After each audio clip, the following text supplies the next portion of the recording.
समय समय कितना बलवान होता है। एक गांव में एक गरीब आदमी रहता था। उसके घर में उसकी पत्नी और उसकी एक बेटी और एक छोटा सा बेटा था। उसकी पत्नी दूसरों के घर में काम करके अपने परिवार का खर्च चलाती थी। उसका पति, जिसका नाम रामू था, रामू दिन भर नशे में डूबा रहता था और दूसरों के साथ अपना समय बर्बाद किया करता था।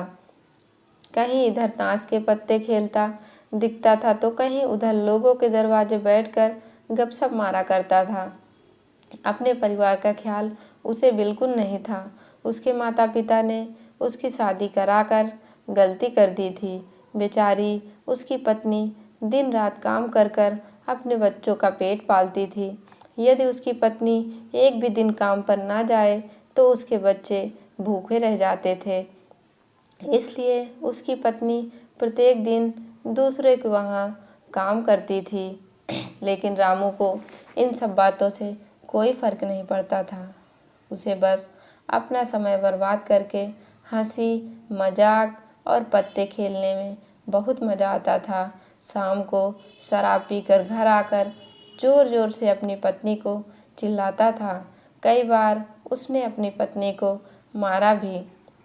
लेकिन अब उसकी पत्नी करे भी तो क्या, वह तो अपने बच्चों को छोड़कर नहीं जा सकती थी।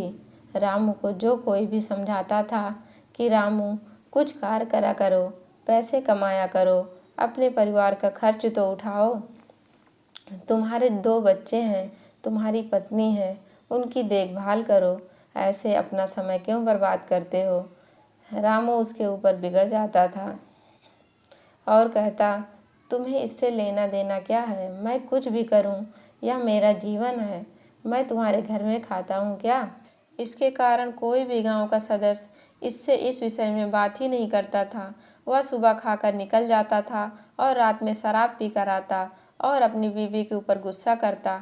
ऐसा ही कुछ दिनों तक चलता रहा। कुछ दिनों बाद संसार में एक ऐसी बीमारी ने जन्म लिया जो मानव जाति के लिए अत्यधिक खतरनाक थी। चारों तरफ उस बीमारी का कहर था। अब रामू का परिवार भूखा मरने लगा था, क्योंकि उसकी पत्नी जो रोज कमाने जाती थी, वह अब किसी के घर इसी कारण नहीं जा पाती थी कि कहीं इस बीमारी की वजह में मैं न हो जाऊं। लोग उसे अब काम पर बुलाना बंद कर दिए थे। उसके परिवार में अनाज का एक दाना भी नहीं था, ना उसके घर में कुछ पैसे थे। अब वह क्या करता। उसका छोटा बेटा भी बीमार हो गया था।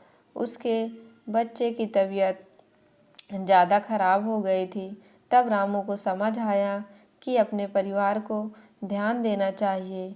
उसने बच्चे को अस्पताल ले जाने का सोचा, परंतु उसके पास पैसे नहीं थे।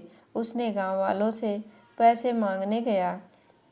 गांव वालों ने कहा, पहले कहने पर तो हम लोगों को ही जली कटी सुना देते थे, अब इस लॉकडाउन में हमारे पास कहाँ से पैसा आए, यही कहकर वह लौटा देते थे। रामू अत्यधिक परेशान था। अब करे तो भी क्या करे, वह चाहकर भी कुछ नहीं कर सकता था। एक पूरा दिन बीत गया। उसके बेटे की तबीयत और भी ज़्यादा खराब हो गई। तभी किसी तरह उसकी पत्नी ने जहाँ काम करती थी वहाँ से कुछ पैसे जुटाकर लाई और अब रामू अपने बच्चे को हॉस्पिटल ले जाने की तैयारी की। रामू अपने बच्चे को लेकर गांव के बाहर एक अस्पताल में पहुंचा। रामू दौड़ता हुआ डॉक्टर के पास गया। उसने कहा, मेरे बच्चे को बचा लीजिए। डॉक्टर साहब ने सारे इंस्ट्रूमेंट लगाकर चेक किया, तब उसका बेटा मर चुका था।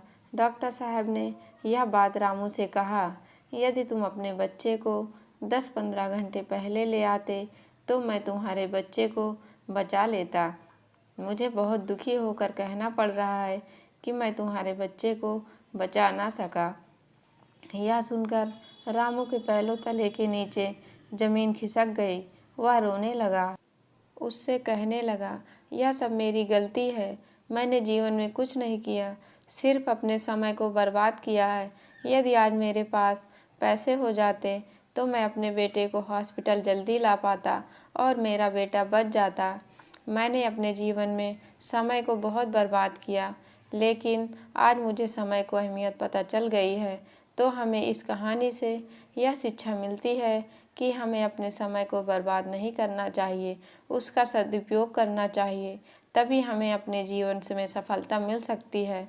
इस कहानी में अगर रामू पहले से काम करता होता तो उसके पास पैसे होते और अपने बेटे का इलाज करा पाता, जिससे उसका बेटा आज जिंदा होता।